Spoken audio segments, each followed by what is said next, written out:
Get the unmissable news stories of the day. This is the Beijing Hour. Examining the events that impact and shape China and the rest of the world. This is the Beijing Hour, 1 hour of news and information brought to you every weekday. Now here's your host. Shane Bigham with you on this Tuesday, May the 5th, 2026. You're listening to the Beijing Hour, coming to you live from the Chinese capital. On today's program, Washington and Tehran have issued contradictory claims about shipping and sinkings in the Strait of Hormuz. Railway travel is once again surging in China as the May Day holiday comes to a close and travelers head home. And China's called for vigilance against Japan's nuclear ambitions at a non-proliferation meeting in New York. In business, China's bulk commodity sector has been surging. In sports, a thrilling World Snooker Championships final in Sheffield. In culture and entertainment, China's May Day holiday box office has exceeded 100 million US dollars. Now checking the day's top stories. Iranian Foreign Minister Abbas Araghchi says events in the Strait of Hormuz make it clear that there's no military solution to a political crisis. The chief of the U.S. Central Command says the military has sunk 6 small Iranian boats in the waterway, which Tehran denied. The Central Command accused Iran of launching cruise missiles, drones, and small boats at U.S. Navy and commercial ships. Washington and Tehran have also have different claims about passage through the vital global shipping route. Walter Morris reports. Conflicting reports coming in from the Strait of Hormuz and strong words of warning from senior U.S. military officials. The head of U.S. Central Command says the United States military destroyed 6 Iranian small boats, several cruise missiles, and drones as the standoff intensifies. U.S. military officials say Iran used missiles, drones, and small boats to attack ships the U.S. is protecting in the Strait of Hormuz. A fire and explosion also reported on a vessel operated by a South Korean shipping company. The cause is unknown, but government officials in Seoul say they're investigating whether it had been attacked. A rep for the shipping company says 24 crew members were on board and no casualties reported. The U.S. military launched a new initiative called Operation Freedom to reopen traffic through the Strait of Hormuz. CENTCOM says 2 U.S. Navy-guided missile destroyers entered the Gulf and 2 American-flagged merchant ships made it through the strait successfully Monday. The state news agency is reporting that Iranian forces fired on the U.S. Navy vessels and prevented them from entering the strait. However, Central Command denied those claims in a social media post saying no U.S. Navy ships have been struck. About 20% of the world's oil and liquefied natural gas travel through the strait. Iran has effectively controlled the waterway since the war began in February. In response to the closure, U.S. President Donald Trump imposed a naval blockade on Iranian ports. Trump gave this update from the White House Monday. Our country's booming now, despite the fact that we're in I call it a mini war, because that's all they are. They don't have a Navy anymore. They have no Air Force. They have no anti-aircraft equipment. They have no radar. They have no nothing. They have no leaders, actually. And as Tehran reviews the latest 14-point ceasefire proposal submitted by the U.S., Americans are feeling more economic fallout from the conflict in the Middle East. Monday, gas prices went up 1 penny. According to the American Automobile Association, the average price is now $4.46 a gallon. That's more than 30 cents more than last week. Senior Trump administration officials say the latest Navy operation in the Strait of Hormuz will bring oil prices down, but no word on when that will happen. That was Walter Morris in Washington. Iranian military officials insist that the strait is still under their control. The Islamic Revolutionary Guard Corps says any potential attack by the United States to reopen the waterway will face a new operational plan. Saper Saremi has more from Tehran. Iranian officials, including IRGC Navy, they have emphasized that the management, the control of the Strait of Hormuz is still under the control of IRGC, and all ships which intend to transit through this strait should coordinate with the IRGC. If not, they're going to be targeted and destroyed. Separately, UAE has also issued an emergency warning over possible missile threats, urging people to move to safe locations. I attended a weekly press run, the Foreign Ministry spokesperson. Baghai talked about the proposal that U.S. gave Iran. He refused to comment on details of the proposal, but he said that it's hard for the U.S. to break the habit of making excessive demands. So we can understand that Iran's foreign ministry is not really optimistic toward diplomacy and negotiations. He didn't give us any detail about that proposal, but he said U.S. again made some excessive demands. He also complained about UAE behavior in the past 2 months. He said the UAE's behavior was very inappropriate during the war and after the war, about the possibility of another round of escalation and a possible response. He said that's not for the foreign minister to comment, but Iranian forces, Navy forces, IRGC army are ready to respond if there is an attack on Iran's soil. So on the diplomatic front, what I feel here on the ground is that the optics are not really good. That was Saper Saremi reporting from Tehran. Iran says it has no plan to target the United Arab Emirates, while accusing the country of cooperating with aggressors against Tehran. The UAE's foreign ministry accused Iran of launching missiles and drones on civilian sites, setting an oil port on fire. The ministry said Iran's attacks are a dangerous escalation, stressing that the UAE holds the right to retaliate. Middle East nations, including Jordan, Saudi Arabia, and Qatar, have condemned the Iranian attacks. To understand the implications of the strike on the UAE, we spoke with Associate Professor Zheng Chuchu at the School of International Relations and Public Affairs, Fudan University. Given that the United Arab Emirates territory has been attacked, the other Gulf states might also be dragged directly into the conflict, which could rapidly broaden the confrontation there. And the Gulf states might also adopt a more assertive long-term posture against Iran, and there could be greater regional instability in the Middle East. Also, I think the attacks on critical energy infrastructure there have already led to fluctuations in global oil markets and driven up shipping insurance costs. So overall, while the ceasefire has not yet suffered a full breakdown, so far tensions have already risen significantly. The United States dubbed its mission to open the Strait of Hormuz Project Freedom, as Iran seeks to tighten control. Professor Zhang weighed the feasibility of the plan. The point here is that the mission remains a high-risk, high-cost, and also relatively limited scope endeavor because it requires substantial resources. Now we can see that the United States have already sent Navy destroyers and more than 100 aircraft and also helicopters, thousands of personnel. Now sustaining such an intensive operation over a long period would be extremely difficult and costly. So as a result, I think that a full and routine reopening of the strait for global commercial shipping is unlikely without a deep and comprehensive diplomatic resolution. Unfortunately, given the profound fundamental disagreements between the two sides, currently negotiations between Iran and the United States still have progressed very slowly. She added that there's a risk for miscalculation over the Strait of Hormuz, which could put the ceasefire under severe pressure. A ship captain in the Strait of Hormuz says new reports of attacks are disturbing. Raman Kapoor says his crew's morale is going down, and he says the ship has been stuck in the strait since the war in Iran began. We are total 24 crew members on board, and we are stuck here ever since the war started on 28th February. And the situation has been, various ups and downs are there ever since the war started. But ever since there was a ceasefire announced, the situation was pretty normal. No attacks were there. But past few days, it's been choppy again. The captain acknowledged that there may be more uncertainty after the United States announced plans to reopen the waterway. China's handed over humanitarian aid to the Lebanese government to assist people affected by the conflict. Chinese Ambassador Chen Chuandong expressed China's solidarity.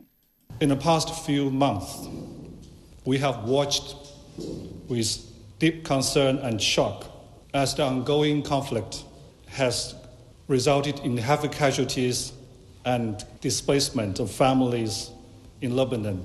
As a friend and partner that Lebanon can always trust, China expresses our deep sympathy to the people of Lebanon, and in expressing our solidarity with the people of Lebanon, because we believe that we all live in a global community of shared future.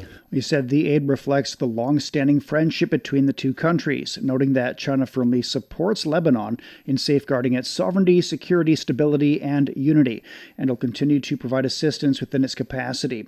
Lebanon's Minister of Social Affairs expressed gratitude, saying the timely assistance once again demonstrates that China is a trustworthy friend. This aid arrives at a time when the need remains great, and there are many affected or displaced families who still require basic support to help them cope with daily hardships. Lebanon appreciates the support of its friends, and this shipment is an important message of solidarity from China to the Lebanese people during these delicate circumstances. The supplies from China include food, tents, blankets, and hygiene items. Coming up, China's railways are busy as the May Day holiday comes to an end. You've been listening to programs from CGTN Radio. CGTN Radio. We invite you to visit us online for more audio, pictures, and in-depth reports. At radio.cgtn.com, you can access a wide range of programs and find your favorite news, talk, features, entertainment shows, and podcasts. Hear the difference with CGTN Radio. 11 minutes past the hour. Tuesday marks the last day of China's Labor Day holiday. Authorities across the country are bracing for a surge in returning travelers. The railway network is expecting 23 million passenger trips. Major cities including Beijing, Shanghai, and Guangzhou are among the most popular for departures and arrivals. Chen Tong was at Shanghai Hongqiao railway station to observe the volume. You can probably hear from the background noise. Well, this waiting room is packed with passengers waiting to take trains and back home. 10 major railway stations in Shanghai are expected to handle passenger trips of over 800,000. This will be a year-on-year increase of over 11%. And in the Yangtze River Delta region here, well, railway stations handled an average of over 4 million passenger trips every day. This also broke the historical record. Expressways nationwide in China handle the traffic of over 63 million vehicles every day, and it soared to 70 million at peak times, also a historic high. And to welcome these passengers back home, Shanghai has added more bus routes and will also extend the operation hours of the major metro lines. Shanghai remains the most popular destination for foreign tourists during the holiday. Well, according to Trip.com, inbound travel bookings during the holiday surged by 130% year-on-year. And major scenic spots in the city, including Yuan Garden, Xintiandi, East Nanjing Road, these areas also tourists jumping by double digit during the holiday. And meanwhile, Shanghai has launched a variety of activities. For example, the 7th Double Five Shopping Festival is ongoing. And meanwhile, the first ever Shanghai International Flower Show is also ongoing. And another Shanghai International Coffee Festival is also ongoing. Well, data show that on the first day of the holiday, Shanghai welcomed over 3 million passenger tourists on the first day of the holiday. And this definitely has boosted the city's consumption sector. That was Chen Tong on the holiday scene in Shanghai. China's visa exemptions have boosted inbound tourism over the May Day holiday period. The only land port between Russia and Jilin province in northeast China saw a rise in cross-border traffic under the mutual visa-free policy. China's ancient cultural attractions have also become a major hit among international tourists. The historic city of Xi'an in Shanxi province welcomed an influx of travelers. Foreign visitors climbed the ancient city wall, tried on traditional Chinese costumes, and participated in various cultural activities. I'm really glad I could come in visa-free. It's super convenient. You don't have to apply for a visa beforehand. Everything here is wonderful. The food is tasty, and the locals are so welcoming. I'm interested in Chinese culture and to learn more about the history of the country and the city. When I arrived in China, I get in China, it's beautiful, it's amazing. We watch a lot of video in TikTok, very interesting videos about China. We like everything very much. I think China is one of the very few countries who can combine both the cultural virtues with the modern issues, because it's not very easy. You are teaching the world the new technology, new life, and new issues. Chinese authorities estimated average daily cross-border trips at more than 2.2 million during the holiday, with the peak reaching 2.4 million. Data from online payment giant Alipay shows that spending through its service by inbound tourists jumped by nearly 70% over the first 3 days of the holiday. While some people traveled to big cities to spend the holiday, others chose smaller places with their unique charms. A young Jinghao visited a place known as the home of twins. I bet you've never seen so many twins in one place. We're from Uzbekistan. We are from Nepal, America, Algeria, Lebanon, and Australia. This is Mojiang, home to the Han ethnic group in southwest China's Yunnan province. During the May Day holiday, more than 1,000 pairs of twins gathered here for the county's grand annual celebration, with participants from nearly 20 countries worldwide. It's amazing. We are having a wonderful time. We never saw this much of twins before.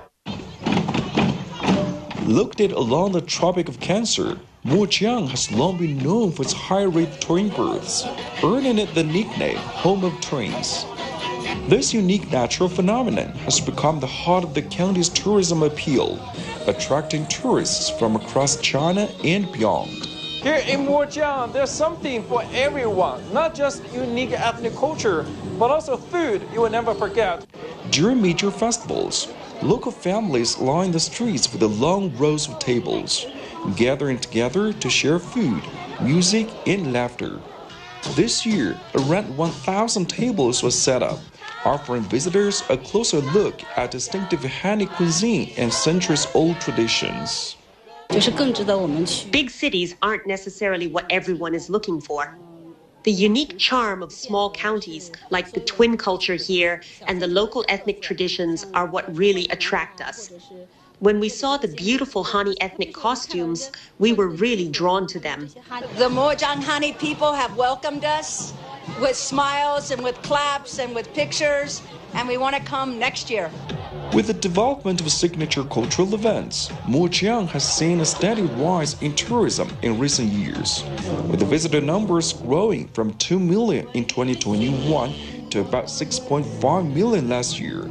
We plan to turn festival highlights like the long street banquet and cultural parades into regular tourism experiences across scenic spots and towns. This way, visitors can come not only during the May Day holiday, but throughout the year to experience Mojiang's unique culture with family and friends. As visitor numbers continue to grow, local authorities say improving infrastructure and service quality will be key to sustaining tourism momentum. That was young Jinghao in Yunnan province. China's brain-computer interface industry is advancing fast across the whole supply chain, with some products now close to being 100% made in China.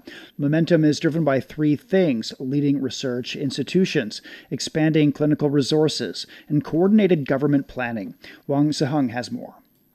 In Beijing's Changping Life Science Park, nearly 30 companies specializing in brain science and BCI tech are accelerating product development. Zhang Lei runs the Instrumentation Center at the Chinese Institute for Brain Research in Beijing. He says having suppliers and research hubs nearby makes all the difference. Having clustered industrial resources is a major advantage for our development. Some of our suppliers are nearby. When we are working on circuit design, we can go directly to their facilities. In a single day, we might make 3 trips back and forth. It's extremely convenient. The BCI industry chain spans a wide range of technologies, from electrodes and chips to algorithms, software, and advanced materials. Cities including Beijing, Shanghai, and Chengdu have established dedicated industrial parks to promote collaboration between companies and research institutions. In recent years, China has made key breakthroughs across the supply chain, particularly in wireless technology. To safely and reliably implant devices in the brain for long-term signal collection, wireless innovation has been critical. We've achieved 128-channel wireless signal acquisition within a very compact device, reaching the highest signal throughput globally. Zhang has spent more than 16 years studying neural signals. He admits China got a late start, but the country has advanced quickly and in some areas is now taking the lead. He also says China now develops and produces most components domestically, supported by strength in engineering, manufacturing, and talent.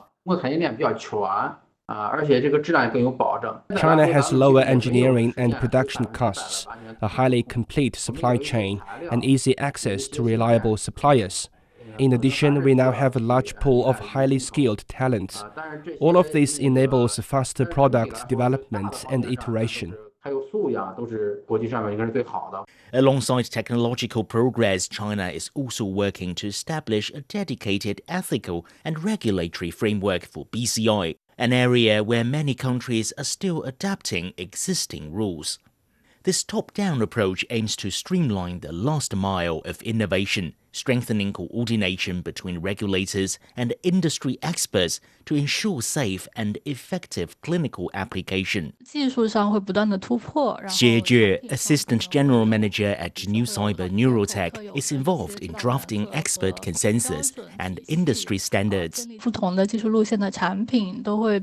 As technology continues to evolve, different types of products will coexist to meet the needs of diverse patient groups. That makes it essential to standardize clinical diagnosis and treatment processes. Establishing clear guidelines and standards will also help guide future production. Meanwhile, brain-computer interface technology has been highlighted in China's latest five-year plan as a key driver of future economic growth. With these efforts underway, experts estimate that by 2027, China's BCI market could reach around 6 billion yuan, roughly $770 million. That's still a niche market compared to consumer electronics. But for a technology that could one day restore sight, movement, or speech, the real value may not be measured in money alone. For the Beijing Hour, this is Wang Zihang. Coming up, China calls for international vigilance against Japan's nuclear ambitions. Discover the realities and responses to our changing climate with Climate Watch. Uncover critical issues such as the Masai Mara's disrupted wildebeest migration and the drop in the Panama Canal's water levels. Delve into solutions for a sustainable future. Tune in to Climate Watch on your favorite podcast platform. Become more eco-conscious and take action to protect our planet. At 22 past the hour, China's called on the international community to remain vigilant against Japan's nuclear ambitions. Chinese Representative Shen Jian made the remarks at the 11th Nuclear Non-Proliferation Treaty Review Conference in New York. In recent years, Japan has made a series of negative comments and taken questionable actions regarding the possession of nuclear weapons. It has pushed to amend its pacifist constitution, challenged the three non-nuclear principles, expanded its long-range strike capabilities, and sought the deployment of nuclear weapons on its soil from its so-called allies. The international community must remain highly vigilant, strengthen monitoring and verification, take seriously of the severe imbalance between Japan's sensitive nuclear material production capacity and its actual consumption, and resolutely curb any attempts by the country to possess nuclear weapons. China also says preventing nuclear proliferation is a core objective of the treaty. Beijing says double standards on nuclear nonproliferation have undermined the authority of the treaty and the safeguards of the International Atomic Energy Agency. China firmly opposes the proliferation of nuclear weapons and advocates full, faithful, and balanced implementation of all obligations under the treaty. China stands ready to work with the international community to uphold and strengthen international nuclear nonproliferation practices based on the treaty. The Russian Defense Ministry has declared a ceasefire for May 8th and 9th in honor of Victory Day celebrations. The ministry also voiced hope that Ukraine would follow suit. The ministry said it declared the truce in accordance with the decision by the Russian president. It added that Russian forces will ensure security during the events. Meanwhile, Ukrainian President Volodymyr Zelensky says Ukraine will implement a ceasefire with Russia starting Wednesday at midnight. And he says Ukraine will act reciprocally starting from that moment. The World Health Organization's confirmed a second case of hantavirus infection on a cruise ship off the coast of West Africa. At least 3 passengers on the Dutch vessel have died. More than 100 passengers remain on board. It's unclear how the disease spread. Julie Shire has more from Cape Town. The big question here is exactly what caused this, and that's what investigators are going to be trying to find out and to establish. What we do know is that the ship that departed Argentina in late March was traveling through some of the most remote waters on Earth, Antarctica, the Falklands, South Georgia, before heading through the South Atlantic. Experts believe that exposure likely happened somewhere along that route, possibly through contact with infected rodents or contaminated material on those remote locations. I spoke earlier to South African Health Minister Aaron Motsoaledi and Professor Nazir Ismail from the NICD and infectious disease specialist Professor Veronica Ackerman. Hantavirus does not spread between people through casual contact, and you can only get it through direct exposure to infected rodents, for instance, with droppings, urine, or saliva. So there is no concern about wider community spread here in South Africa. But having said that, the strain linked to the Americas is a serious one, and attacks the lungs and causes a rapid buildup of fluid that can become life-threatening very quickly, and there is no vaccine and no specific treatment. The WHO is now leading this international response, and they are conducting a contact tracing across every country and territory that the ship has gone through, and also some of the evacuation flights. Health authorities in Cape Verde said they are preparing to airlift patients from the cruise ship. A health director said 3 people are showing mild symptoms. Health workers have collected samples to identify the cause of the virus outbreak. Economic and energy security topped the agenda at the European Political Community Summit in Armenia. Leaders from almost 50 countries attended the event, including the European Union's 27 member states and their partners. Canadian Prime Minister Mark Carney was also in Yerevan, becoming the first non-European leader at that meeting. He held discussions with various EU leaders. Analysts say Carney's presence suggests that Europe is accelerating strategic coordination with Canada and trying to establish communications that are not dependent on the U.S. Armenia is also hosting its first bilateral summit with the European Union on Tuesday. Authorities in Oklahoma are searching for suspects after a shooting at an unsanctioned lakeside party left at least 23 people injured, some of them critically. The shooting happened Sunday night near a campground at Arcadia Lake, just outside Oklahoma City. Victims range in age from 16 to 30. A statement said it wasn't clear how many of those injured had suffered gunshot wounds. No arrests have been made. Michael Triplett said he was slightly wounded by a bullet. I wasn't even thinking about it once it happened, because it's just like it was so many people that was actually truly injured and hurt that my mind wasn't even there. Like my adrenaline was just pumping so much that it was just like I was just worried about trying to help the next person until the police got here, you know, just to make sure that they were okay, because they were more badly injured than me. You know, I'm just lucky enough that I got to pull the piece of fragment that was just in there out of my leg. The party was advertised on social media and drew a large crowd of young adults. Authorities did not provide more details about the party. Police say there is no ongoing threat to the public. 我爱你, I love you. 我爱你. This might be the easiest way to say I love you, since there are so many other romantic expressions. No matter if you're a rookie 你好，我的中文一点点 or a sophisticated learner, 我来北京5年了，我是本地人。 there is definitely something that will interest you. Check out Takeaway Chinese, a word that starts with 你好. At 29 past the hour. Checking the forecast, Beijing will be cloudy through tomorrow. The low is 17, it's up to 26 on Wednesday. Shanghai's down to 17, and then it gives way to cloudy skies and 26 for tomorrow. Chongqing's down to 19, then a light rainfall and 30. Nanchang's 18 overnight, then cloudy and 31. Lhasa will see showers and a low of 6 degrees, then a light rainfall and 16. Elsewhere in Asia, Islamabad's down to 21, followed by sunny skies and 34. Vientiane will see a light rainfall overnight and through tomorrow, a low of 23, the high is 37. Phnom Penh will see a light rainfall becoming moderate tomorrow with a low of 26 and a high of 35. In Africa, Nairobi is getting some rainfall on Wednesday with a high of 24 degrees Celsius. It's time for a short break. So far this hour, Washington and Tehran have issued contradictory claims about shipping and sinkings in the Strait of Hormuz. Railway travel is once again surging in China as the May Day holiday comes to a close and travelers are heading home. China has called for vigilance against Japan's nuclear ambitions at a non-proliferation meeting in New York. Shane Bigham with you. Stay with us here on the Beijing Hour.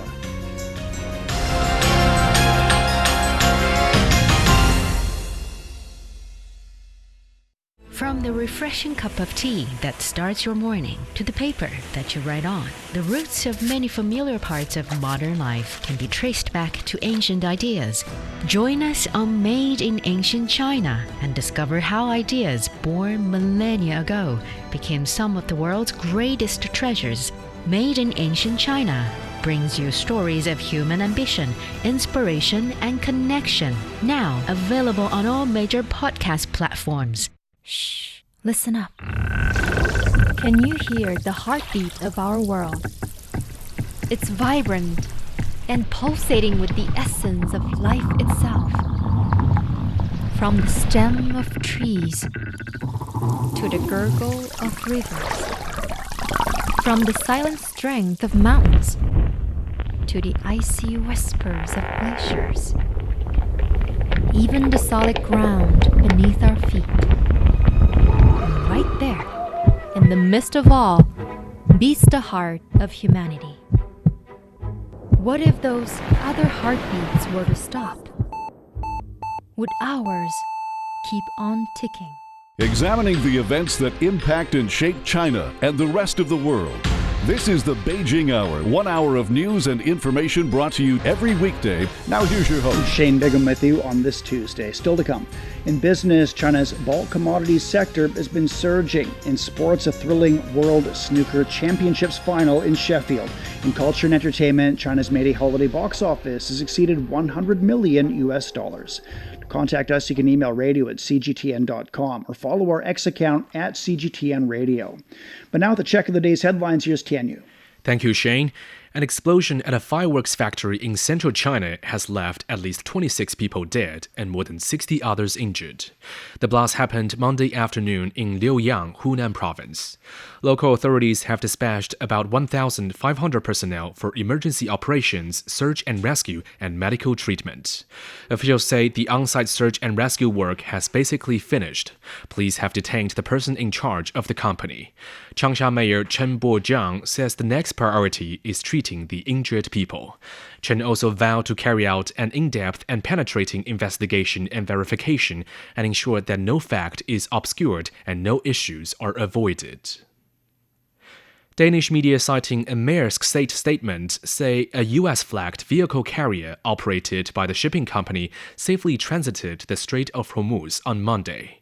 The company said the ship was in the Persian Gulf when hostilities between the U.S. and Iran broke out. The United States has announced a plan to guide stranded ships out of the Strait of Hormuz and warned of a forcible response against any interference. The Islamic Revolutionary Guard Corps said Iranian forces will retaliate if the U.S. launches an attack in the strait. The United Nations says it has postponed its mission to help open the Strait of Hormuz. UN spokesperson Stefan Dujarric said a senior official will continue talks this week in New York. We want to update you on the work that Jorge Moura de Silva, the Executive Director of UN Office for Partnership Services, has been doing in his capacity as the person who is leading our task force on the Strait of Hormuz. His mission that was announced last week was postponed. The spokesperson added that more countries now support a humanitarian corridor to prevent a major food security crisis. The World Health Organization says it is responding to the hantavirus outbreak on the cruise ship in the Atlantic Ocean. Maria Van Kerkhoff is WHO's acting director for epidemic and pandemic preparedness and prevention. She said the agency is working with countries to advise on next steps for the ship. WHO has been working with countries who are cooperating to advise on the next steps for the ship. There has been excellent cooperation from all those involved. Our priority is to keep the passengers and the crew safe and healthy while limiting the spread of this virus.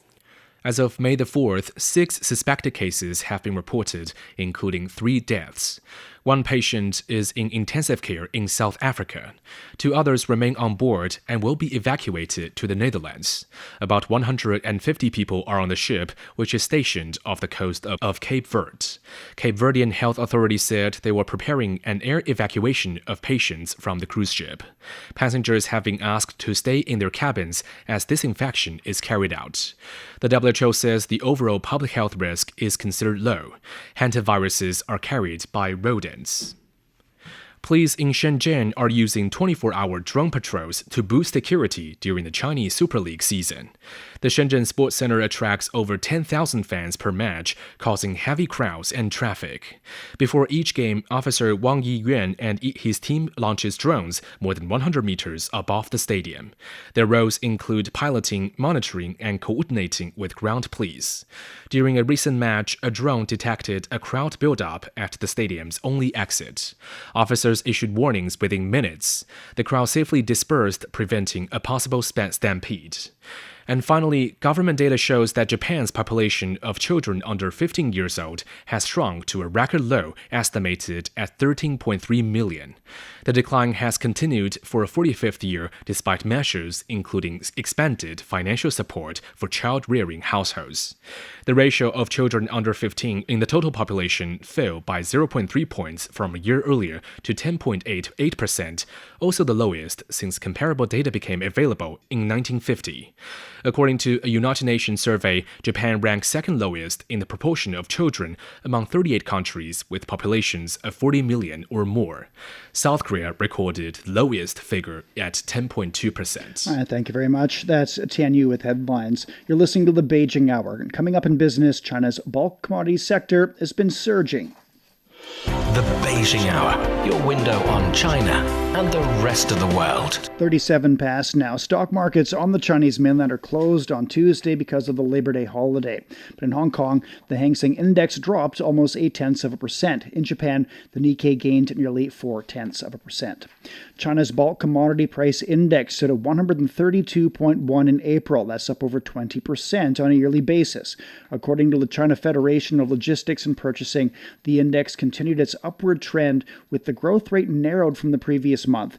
It was driven by improved supply-demand dynamics in some domestic sectors and external factors. Rather, among the 50 bulk commodities closely monitored by the Federation, 38 posted monthly price increases. The chemical price index continued to climb due to external factors, including a tight raw material supply and rising production costs. The energy price index edged down slightly thanks to the implementation of policies ensuring stable energy supply and prices, though it remained at a relatively high level for the year.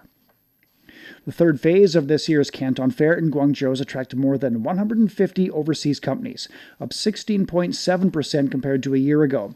The 5-day phase spans over 500,000 square meters, showcasing around 25,000 booths, from baby products to health and leisure goods. A new highlight was the functional and technical fabric zone featuring green and intelligent designs from Chinese companies.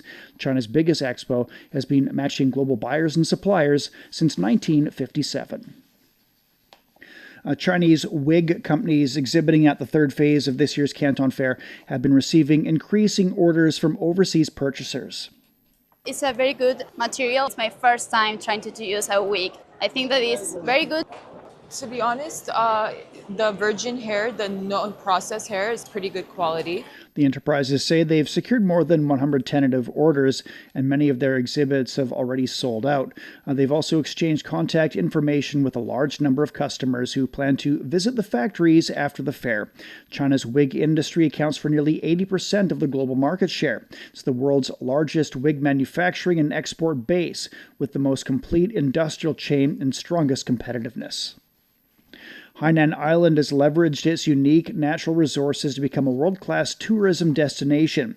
After the southern Chinese province became a free trade port last year, a pilot zone focused on medical devices and services is now receiving a policy boost. This initiative aims to introduce high-quality medical resources and enhance international healthcare services, drawing in a growing number of overseas visitors. Shi Xiaopeng has more. At 67, Bulgarian entrepreneur Bobokov Artemis Stoilov learned about the Lecheng pilot zone online and traveled there specifically to experience Chinese-style medical services. Local institutions tailored a personalized anti-aging and medical aesthetics program for him. It's really something which I don't have in my country. I will send you a picture of me after 3 months. And you probably will ask yourself, is this the same man we met in Boal? In addition to specialized aesthetics treatments, he also underwent a cardiovascular checkup at Ruijin Hainan Hospital and received treatment with the lipid-lowering drug Leqvio inclisiran. Benefiting from the local policy, the drug was first introduced and used in China in the Lecheng pilot zone. Here, not only it's the medical service, but also the food is great, seafood is great, and lots of green parks and green areas. So you can also do sport, and it's affordable, so it's not so expensive like in Europe. So I would say come and see, come and try. Next year I'm here. With policy support following the Hainan Free Trade Port's special customs operations and its distinctive medical strengths, Lecheng received 3,053 inbound medical tourists in the first quarter of 2026, an 8-fold increase year-on-year. Its international reach now spans 14 countries and regions, including Singapore, Indonesia, Malaysia, Russia, and Canada. So far, the pilot zone has introduced more than 560 internationally innovative drugs and medical devices, covering major fields such as oncology, cardiovascular diseases, and ophthalmology. It has also approved 29 cutting-edge biomedical technologies, including stem cell therapy, immune cell therapy, and gene therapy, and is home to more than 40 medical institutions. We have built a full scenario multilingual service network, offering one-on-one services in major international languages such as English, Japanese, Korean, Russian, and French, removing communication barriers for international clients. Looking ahead, the Lecheng pilot zone will continue to accelerate the aggregation of global high-quality medical resources and further enhance its international medical tourism service capacity. That was Shi Xiaopeng reporting. A major oil and gas infrastructure project in Hainan has completed the gas lifting of an 821 metric ton dome for its storage tank, marking a significant milestone. The storage tank at the Hainan Liquefied Natural Gas Phase 2 project has a capacity of 220,000 cubic meters. The dome was lifted to a height of approximately 43 meters. That's equivalent to a 15-story building. The success of this lift not only accelerates subsequent tank construction, but also lays the foundation for the Hainan Free Trade Port to become a regional LNG supply hub for the ASEAN region and Asia Pacific. As the Chinese cities expand, a new kind of specialist is emerging behind the scenes. Urban digital twin engineers use real-time data and AI to build virtual replicas of cities to predict risks, improve infrastructure, and protect the public. Liu Jiaxin visited Qingdao in eastern China to find out more. As cities become larger and more complex, a profession is quietly emerging: urban digital twin engineers. In the coastal city of Qingdao, these specialists are creating virtual replicas of entire urban environments. I went to Qingdao to follow a group of digital twin engineers to step inside their world. Behind me is one of the busiest interchanges in the city. Traffic flowing above, below, and all around. This bridge already exists in another form, a digital one. This is not a drone view. It is a 3D model. Sun Tingting is all too familiar with this model. For Sun, modeling goes far beyond visual precision. Every lamppost, traffic sign, and drainage pipe is embedded with detailed data from installation dates and manufacturers to maintenance and inspection records.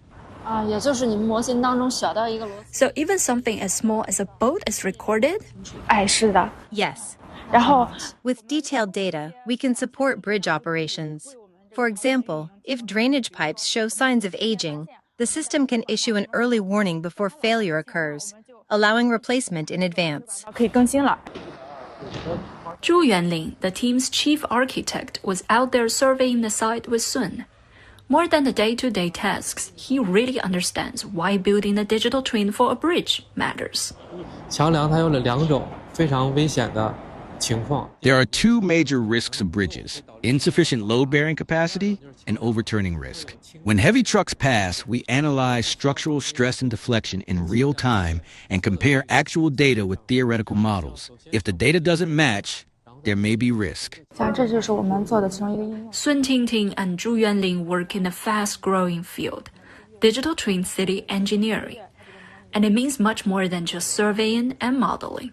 The first is what you call a modeler. The second is a simulation engineer, someone who can connect the model to the real world, run simulations, and make it all interactive.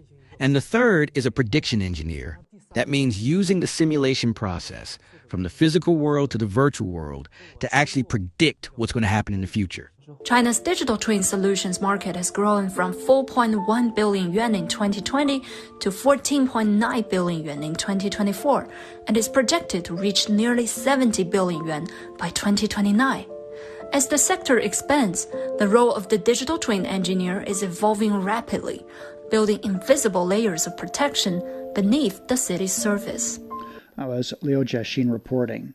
A German economic research institute says 25% U.S. tariffs on EU cars could cost the German auto industry nearly 15 billion euros in the short term, roughly $17.5 billion US dollars. The Kiel Institute says the European automotive supply chain remains highly vulnerable to trade conflicts. According to its analysis, long-term losses could potentially reach around 30 billion euros. You're listening to the Beijing Hour. Coming up in sports, a thrilling World Snooker Championships final in Sheffield. Sideline Story brings you all things sports related. The hottest topics, latest events, juiciest stories, all with a very personal take. Subscribe to Sideline Story Podcast for heated sports discussions covering events that are happening in China and around the world. At 47 past now, turning to sports. Here's Yang Guan. Thank you, Shane. We kick off with the World Snooker Championships in Sheffield. Yize has become China's second world champion after a thrilling final frame showdown with Sean Murphy at the Crucible Theatre. The 18-17 decider marks only the fourth time since 1977, the year the tournament settled in its spiritual home, that the final has gone the distance. At just 22, Wu is the second youngest world champion ever, trailing only Stephen Hendry, who won at 21 in 1990. It was incredible, something I've never felt before. It's that real sense of happiness you get when you truly love something and work hard to achieve it. For me, that feeling is what matters most. It's what guides me.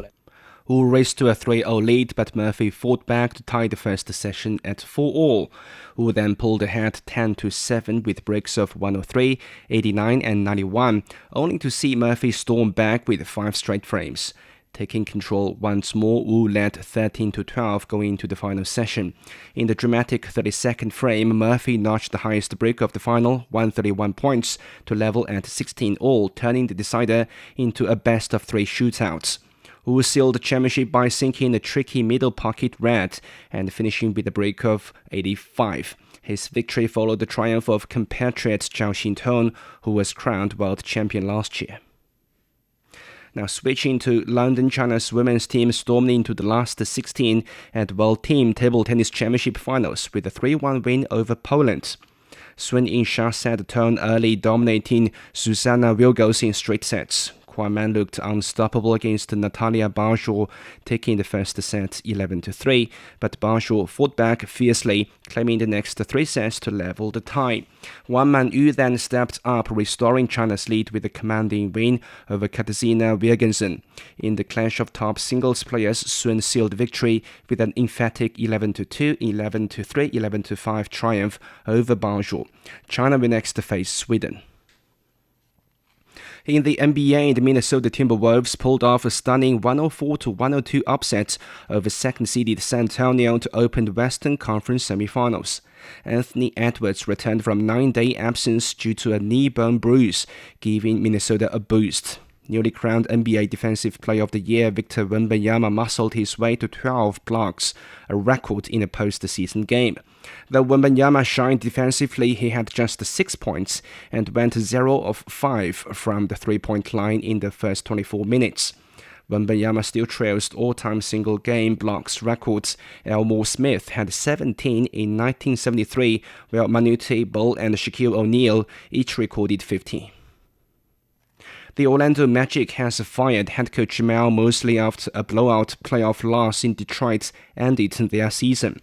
Mosley, hired as Magic head coach in 2021, previously served as an assistant in Denver, Cleveland, and Dallas. His five-season tenure was the longest for a Magic coach since Stan Van Gundy, who had led the team to the 2009 NBA Finals. Despite Mosley's run, the Magic have not won a playoff series since 2010, falling in the first round 7 times and missing the postseason 9 times since then. Turning to football, Manchester City manager Pep Guardiola has admitted the Premier League title race is slipping away after a chaotic 3-3 draw at Everton. It's better the point than the point, and it would have been better win the game that we needed at the point. So the game, many things happen. I think, make considering the difficulty, the opponent, the incredible aggressive they play. City had a chance to pull level with leaders Arsenal with back-to-back wins of Everton and Brentford. Instead, they now sit 5 points behind, albeit with the game in hand, and must hope for a slip from the leaders. While their title hopes have taken a major hit, City remain in contention for domestic treble. They already lifted the League Cup in March and after beating Arsenal, and will face Chelsea in the FA Cup final on May 16th. And finally, Chelsea's struggles deepened as they suffered a 6th straight Premier League defeat, losing 3-1 to Nottingham Forest and seeing their Champions League hopes slip away. Interim head coach Calum McFarlane called the result unacceptable. Yeah, really disappointed with the performance, disappointed with the result. Yeah, I know the group. I've known them for a little while now, and they are driven. They want what's best for themselves. They want what's best for this club. And we're going to do everything we can to try and win every single game we can from now to the end of the season. Taiwo Awoniyi struck twice with Igor Jesus converting a penalty in between, inspiring a heavily rotated Forest side and moving them closer to safety. With 3 games remaining, Forest sits 6 points clear of the relegation zone. Chelsea, meanwhile, faces a mounting battle to salvage their season. Despite reaching the FA Cup semi-finals, their Premier League form has collapsed. They have not won since early March. Sitting 9th in the table, Chelsea's path to the Champions League is perilously slim. All right, thank you very much. That's Yang Guang with sports. You're listening to the Beijing Hour, and coming up in culture and entertainment, China's May Day holiday box office has exceeded $100 million. From north to south, east to west, people in China are chasing their dreams and leaving their mark. Want to know how they beat the odds and made a difference? Footprints brings you the true life stories of their journeys. 53 past the hour. Turning to culture and entertainment. China's film market roared this May Day holiday with total box office revenue, including pre-sales, surpassing 700 million yuan, or over $100 million by Tuesday afternoon. Leading the pack is Vanishing Point, followed by Cold War 1994. The comedy Being Towards Death and dramas Front Teeth and Dear You also drew strong audiences. This May Day holiday, Shanghai is turning a simple event ticket into a key to the city. The ticket stub economy allows a single pass for a movie or a sports match to unlock discounts across the city. Yize Iran has details. The national box office gave a blockbuster start for this economic model, already grossing over 600 million yuan during the holiday. Now, partnerships like the Film Plus Coffee package at the Shanghai International Coffee Culture Festival are creating new value for consumers. This isn't just a movie ticket. It's my voucher for a coffee discount. We're from Egypt. Amazing. It's our favorite place. Every time there's something new. This is our first time to see the Bond from this area. We are China addicts, China fans. 电影加咖啡，电影加餐饮的。 We're focusing on Film Plus Coffee and Film Plus Dining crossovers. A single ticket now links the movie to offline spending. With over 70 commercial partners, we're turning a simple movie outing into a one-stop shop experience. The model extends beyond the cinema, connecting with Shanghai's premier sporting events. A ticket to the 2026 Shanghai Global Champions Tour is more than just entry. It helps you capture memory with special savings, both on-site and nearby. The event is celebrating its landmark 12th year. By blending sports, travel, and retail, we offer Ticket Plus bundles and travel packages. Every official ticket holder gets a 60 yuan voucher for designated shops, extending the excitement from racetrack to retail space. I come from Italy and I'm here in Shanghai today.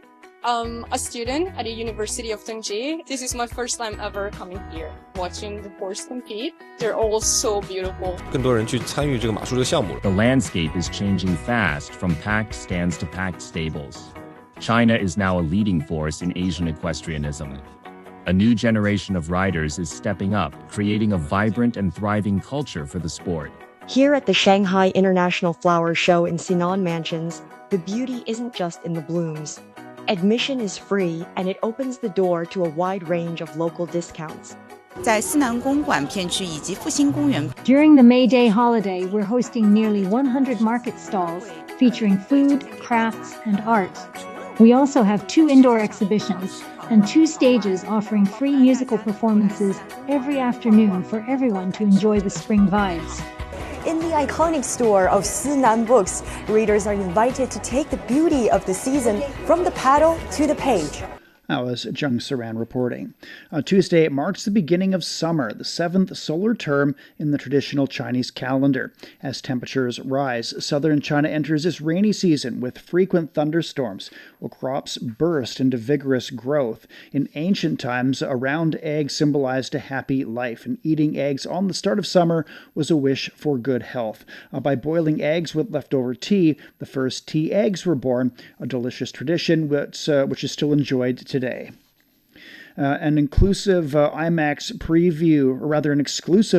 preview of Star Wars, The Mandalorian and Grogu landed in Chinese theaters on Monday, just in time for a date fans around the world eagerly celebrate as Star Wars Day. Audiences were blown away, with many describing the experience as visually stunning and completely immersive.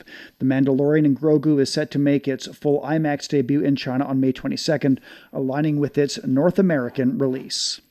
At 57 past the hour, Beijing is cloudy through tomorrow. The low is 17, a high of 26 on Wednesday. Shanghai's down to 17, then cloudy and 26. Chongqing will be getting down to 19 degrees overnight, a light rainfall developing, and 30 degrees tomorrow. Nanchung's down to 18, cloudy, and 31 for Wednesday. Lhasa is getting showers with a low of 6, then a light rain, and 16 degrees. And that's it for this edition of the Beijing Hour. Making news today, Washington and Tehran have issued contradictory claims about shipping and sinkings in the Strait of Hormuz. Railway travel is once again surging in China as the May Day holiday comes to a close and travelers are heading for home. On behalf of the staff, this is Shane Bigham in the Chinese capital, hoping you'll join us for the next edition of the Beijing Hour and open a window to the world together.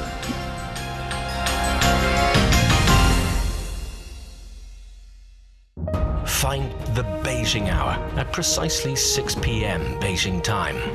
We meet you on podcast and on air every weekday. The Beijing Hour, your window on China and the rest of the world. He can't live without the Yellow River in his eyes. The Yellow River is so noble and elegant. Both my grandpa and dad made a living from the river. Would you like to move away from the Yellow River? I don't think I will. I love it so much. The Yellow River, the second longest river in China, is regarded as a shaping force in the history, economy, and culture of northern China. Today, about 100 million people live within its water basin, making up nearly 9% of the country's population. How is climate change felt at its headwaters, and what are the locals doing to cope with it? What are the descendants of the boatmen doing? What has kept some people from leaving their home village by the river, and what has drawn others back? Could the fading fishing community revive in the time of digital transformation?